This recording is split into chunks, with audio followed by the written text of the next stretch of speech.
Hello. Thanks for coming. So, I have indeed found a 5-pin video cable. It's a long one. It is, best as I can tell, not a Commodore original. Of course, the colors do not match.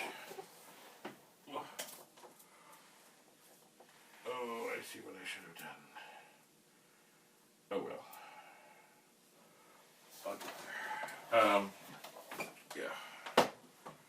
So, the 5-pin video cable will work quite happily in an 8-pin, but not the other way around. What I should have done was reach back here and switch that switch, which I forgot to do. Now, of course, because these colors do not line up with what's on the monitor, and I forget what's what, I'm going to take a guess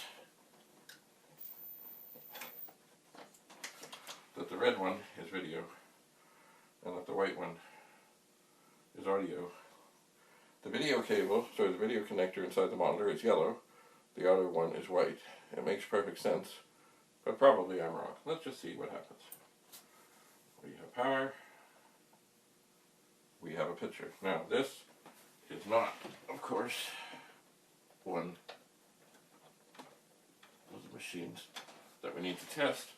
This is, I think it's the machine that I got back with the ZIF sockets, which I've been using to test things with. Let's try that one more time.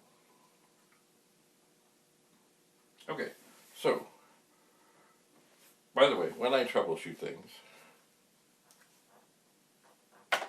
I always like to only do one thing at a time. Or my best to do one thing at a time. So, firstly, you know what, I want to try the ugly one first.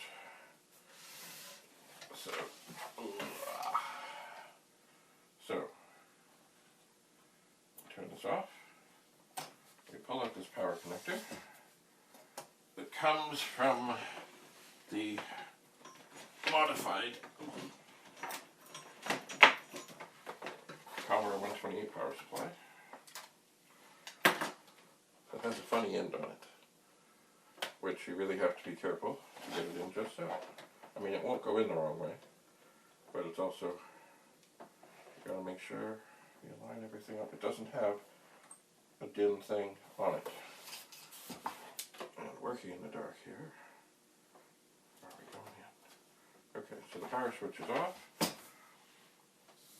What do we got? Aha, and then out comes the video cable. The 5-pin video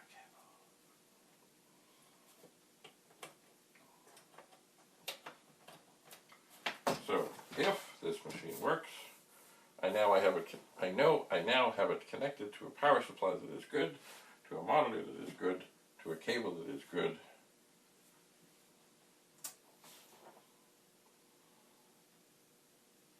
Oh yes.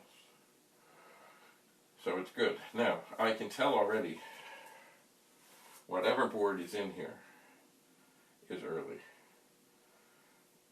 And how can I tell that? Because the video picture, which you think would be glorious, is not glorious. It really is not. Oh, okay. And the keyboard is very well. It ain't great.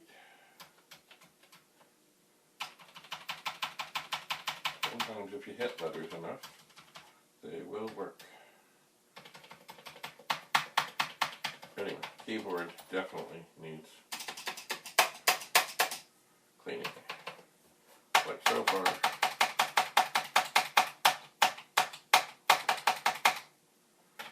The return key. The shift key. What about that? Does that shift work? What about okay, the shift lock works. Okay, so yes, whatever is in here is, first of all, it's working, and that's always good. But it's early, because, wow, the video, like this is a monitor. This is not an old television set. This is supposed to look crisp and clear and glorious. And it doesn't. So yeah, it's an old original board. It is. And you never know when it came from Commodore, because of course as they got boards back and fixed them, they would put them into other machines. Not necessarily a silver label. Like this here, its serial number is 123637, made in Canada. Alright, so I should have something here to take notes, but I do not. So now, because we can, and because we're here, we'll try this one. This one is beautiful. Absolutely stunning. Gorgeous. It too is a 5-pin video.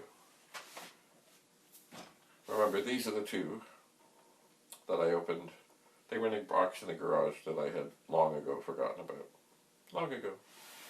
So, we have power that we know is good. We have a video that we know is good. We have a video monitor that's good. And so, we turn it on. Aha! Okay, so, this one, certainly the keyboard looks better. The video display also sucks. So yes, indeed, this too is an old board. It is. It is indeed. What version will it be?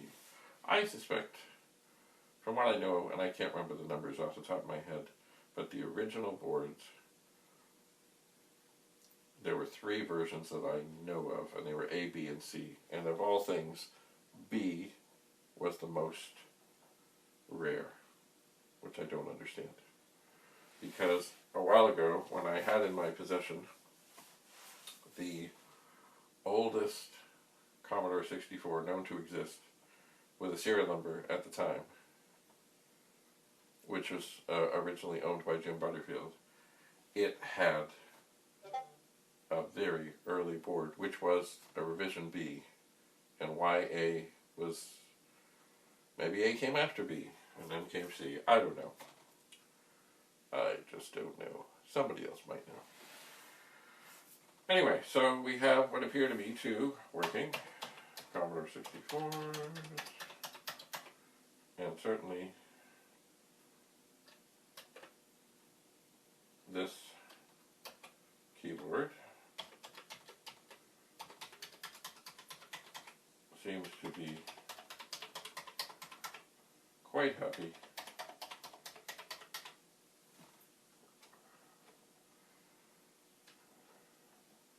compared to the others.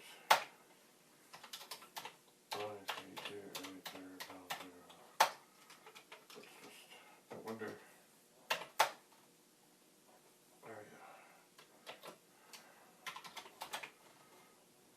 Funny, some of the color combinations are like the black on the white is not as bad, and you probably can't see that from there, but you know that's. But the blue, the letters of the blue, just to show the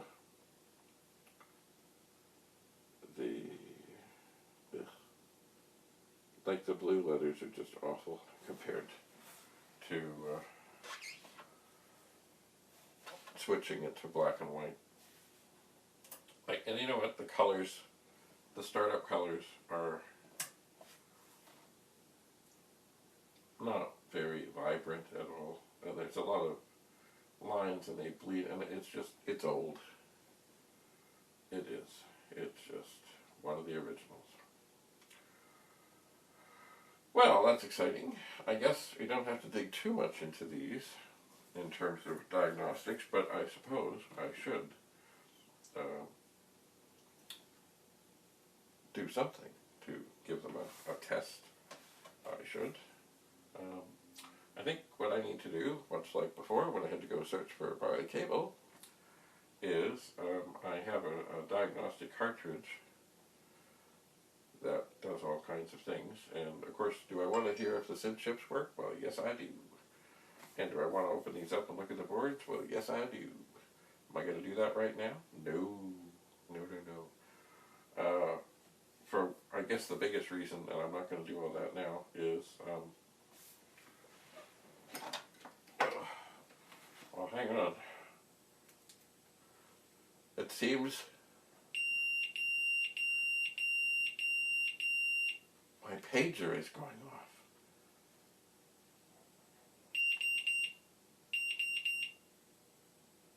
You remember pagers? Yeah. This is actually one that is not really a pager. It's basically supposed to keep a little kid entertained. But you remember, way back in the day, pagers. My God, pagers. And I never really had one, but I think also, like, there was a few characters that you could put up. Or maybe it would just tell you the number and you could race to a phone. I don't know. But anyway, main reason that I'm not going to do more on this right now is because I'm starving. So, I'm going to turn this off. I'm going to turn this off. And because, of course, power supplies continue to draw power, even if you're not doing something and they're plugged in, and in these days of higher and higher electricity prices, I've just turned off the power bar. So, I will eat, and I will look for my diagnostic cartridge, that we can see what's happening better with these machines. Until we meet again, which I'm sure will be fairly soon, thank you very much for coming. I hope if anybody was able to take in the virtual world of Commodore that they enjoyed it. I'm pretty sure that the videos and presentations and things will be online. Nothing to do with me, I just figure they will be. And I really hope that by the time this next year rolls around, that we can be back in person at the Admiral Inn in Mississauga, Ontario, huddled in a room, listening to each other and looking for treasures, maybe even getting rid of treasures. Anyway.